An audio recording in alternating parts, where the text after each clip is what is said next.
लागते वे त्याचं काय ना उगाच 2 लिटर दुधासाठी 4 मैल चालत जावं लागतं. अहो सकाळचं 2 तास आणि संध्याकाळचं 2 तास त्याच्यातच जात. त्यापेक्षा आपल्या गावातल्या गावात बरं आहे की नाही. हो वेळ बी वाचतोय आणि पोरं त्या डेअरीपेक्षा दर बी जास्त देणारी माणसं आहेत. हव्या अरे तू इंजिनियर आहेस ना, मग जनावरांच्या दूध वाढीसाठी काहीतरी सांग की. अहो मी इंजिनियर आहे, पशुतज्ञ थोडीच आहे. अरे पण त्यातली बी अक्कल असेलच की थोडी. हा अहो ना त्यानं अक्कल इकूनच इंजिनियरची पदवी घेतली आहे. हव्या आता सांग जमल तसं, नाही तर हाय ती बी अक्कल इकायची येळ येईल. हां माहित होतं मला, त्याच्यामुळे मी अभ्यास करून आलो.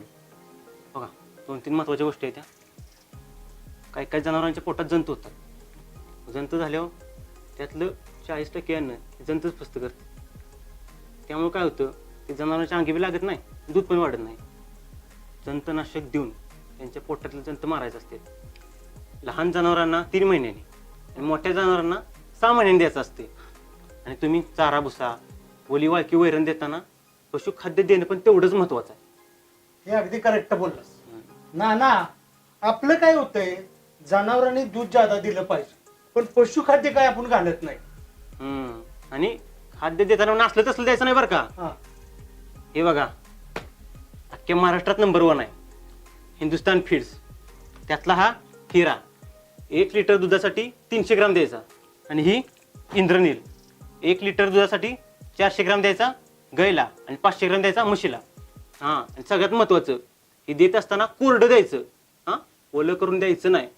आणि जर मग तुम्हाला ओलं करून द्यायचं असेल तर मग भुसा सरकी तुम्ही देऊ शकता. हव्या दादा तू एवढी सगळी चांगली माहिती सांगतोस. शेतकरी मेळावा घे आणि त्याच्यात ही सगळी माहिती सांग. सगळ्या शेतकऱ्यांना फायदा होईल त्याचा. हो का, आता मी ही सगळं सांगितलंय, हा तुम्ही करून बघा.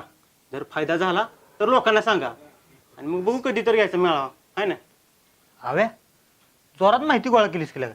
आणि मग अरे 2-3 रात्री झोपलो नाही बाबा मी. आपले एकच असते, उतरायचं त्या तयारीनिशी उतरायचं. इंजिनिअरिंगचा काय उपयोग नाही झाला, निदान शेतकऱ्यांसाठी तरी होईल. घे मेळा.